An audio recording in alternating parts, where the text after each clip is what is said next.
ओजा लेरिबा फिबम हाइबा तारे मणिपुर की हजु ओरिबा फिबम सिदा शांति लाकांद लेंगाक सेमबगी याबगी एनवायरनमेंट दुमा ओजाना उबा फंगलब्रा नत्रगा करिगुम सेमौदब तारगदी मधु अखोगी बीजेपी की मनुंग हाइबा तारे स्पेकुलेशन क्या अमा तौनरिबा मरक्ता यानदब खोनदब मयाम असिना मरम ओइरकांदा लेंगाक सेमबा ngамदबा ओइन लेगदोरिब्रा ओजाई वखनोंदा कमाय नेंगे मसम तांग तरंगसेन लेंगाक्सी हजिकता जो आइना पंजखिबा दुगा मायाम पुनमनसु लोइना थाजनरिबा वफम मथंग था फेब्रुआरी की तारा बक्ति मनुंगदा अनुबा अखगे लेंगा अमा सेमकनी हाइबसे मसी आइसु सबसान अदुम थाजरे हाइतारे होय मतम खरकी ममांगदबुदी अमुक लेंगाक्सी सेमगनी सेमोय सेमगदरा सेमोयदरा हाइमन सिंबकी यामना सममनबा वखम खर दिलेरमी एमएलए खराना सेमगनी हाइ एमएलए खरारा अमुक सुमसेम सेमकनी थाजदे हाइमन सिंबा सिंबो वखम मयामा तोंगा तोंगाना मसा मसागी ओतो मोट सिंग फुंदोना खिबा अखोय लेखरे अदुबु हौजिक बीजेपी की ओइजरिबा महाकी तुंगी फिबम मसी मसी येंगलुरगदी लेंगाक्से सेमबन मखोयगी अदम अफबा अदम ओइजगनी हबसे मखोय अदम बीजेपी की नेशनल लीडर सिंगना आमसंग स्टेट्स की लीडर सिंगना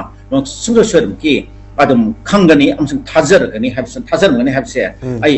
अदम लवी अदुना लेंगाक्सी सेमकनी हबसे अदम थाजब लेरे हौजिक मसु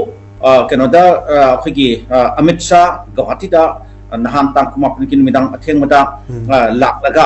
अखोगी मागी मागी तोंगान तोंगान मथौ मयाम अमा हाइतारे तोंगान तोंगान थबु मयाम अमगी मागी कनदा नुमित निगी विजिटा लाक्पदा अखोगी कुकी एमएलए खरा लोइनमक नत्रकसु तारेट अमा निपान अमा नत्रकसु खरदी अनि अहुम खरदी अखोई सटली गुवाहाटीदा लई हाइबा अखोई हाइबेट ताई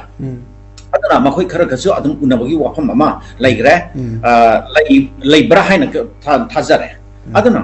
सुमाइना मखोई अदम हाइरंगनी बीजेपी की लेंगाक्सी सेमबदा नखोई सुसोय सोयना याव खुमथोई याव तगति कनोदा प्रॉब्लम सी नखोई खतत नतना अखोइदसु पार्टी की ओइनसु लैगनी लोइनना अखोई कॉन्स्टिट्यूशन की ओइबा अचोब क्राइसिस समसु लाकनी मदु अखोई दिल तबुदा पार्लियामेंट मखोइना बीजेपी सिना याम अचौबा करहनी साफुमा याम पामदबा अनप्लेजेंट ओइबा अदुबा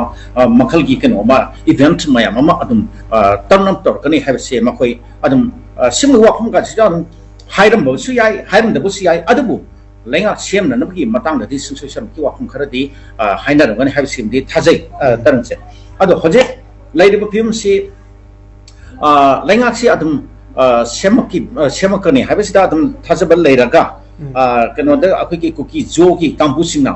आईटीएलएफ वगैरह अदगी कुकी जो करी करी मखोगी इंटेलेक्चुअल काउंसिल अदगी हाइबा वर्ल्ड कुकी जो काउंसिल सिमा मयाम मखोइनदी मखोगी लेरिबा मखोगी मोइन तालिब demand separate administration with union कनोदी अखोगी लेजिस्लेचर हाइबन सिंबा यूनियन टेरिटरी विथ लेजिस्लेचर मसे मसीबुगी मखोइना अदम प्रेशर से अपिरक लई जिसमुसा अदम लांग ngarang nahan daksu makhoi sura samputa march amsu khongchat amsu chakri beduni aduna hojik makhoi aduga suspension of operation da leriba khulai pa ba kuki militant group sing makhoi keno na UPF amsu keno makhoi gi umbrella organization ani sing makha da leba mayam musu makhoi nasu adam keno da kuki MLA makhoi tara da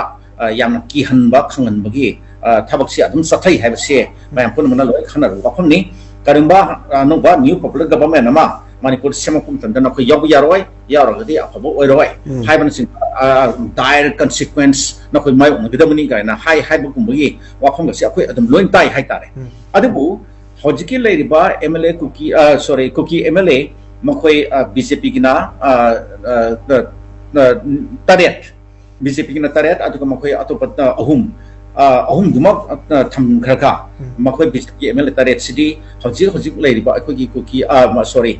maitai gi akoi MLA sing se hana sim se oiramba and biren adaki sakyabata PH Biswajit Rajesyam makhoi gadi loinam adum pau phongnarka wari watai sana na khonan tobugi ma kana se mami se akoi loina ui aduna makhoi di adum kareem ta haina daba karehani phone da kari da wari sanarga even Guwahati da Delhi da unaki base adum leikhre dana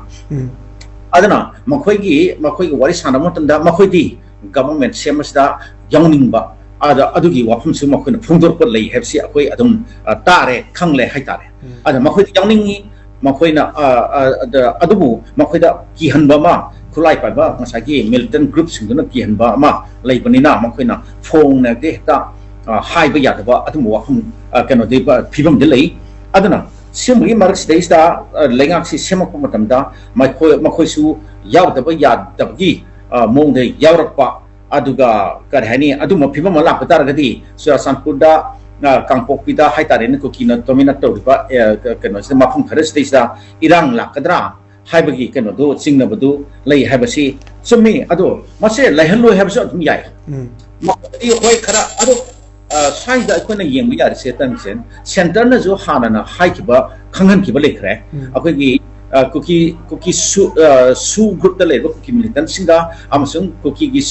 CSO singa wa Delhi da wari sanamo tanda Guwahati da wari sanamo tanda mai seng na makhoi da khanghan ki ba le khre bani na khoi gi state administration union territory gi demand se masi yaroi asumui wa phum se leite akoi na khana ba ngamoi khana de adana sigi ports da na khoi tar khano government no formation tar khum tamda na khoi adum yaw aduga punna adum hanagi mongumna adum manipur da nungsi sanana ya peaceful coexistence lamina gadau ni haiba se ma khoi da phachana hai ga phongdok crab se akoi adum akoi khangle hai tare ne adna sigi marks da ista asumaina laingi se ma khoi na khoi irang kharadi adum thorpa yai lang ba khotpa khongchat chatpa kari kara to ba nomai bom ka pa khotpa khoi asimo mayam se masi karumba akhoi kenoni center na taugi harabati makhoi da karumba irang da thon da yai su group da leiba ki militant group mayam se su ma centers na makhoi da stipend piraga tha ki makhoi ki hingna na ki makhoi ki kare hani makhoi ki maintenance makhoi ki livelihood ade makhoi da loina support puno pire harga thami ba ngak ne ba adu makhoi da ning this atum haibi yai ba ai nakhoi atum tau gano nakhoi kare ta lang no tumina atum lei ho nakhoi kano da si government formation nakhoi atum ya halo sei da tau gano atu no mai kap kano adagi bom kap ta gano kari gino si tau ri se hana atum haibi ya bane ba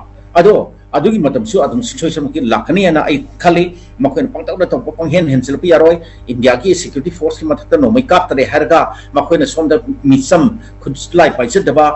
kano sing da maitai phar ga hat pa tam kari hani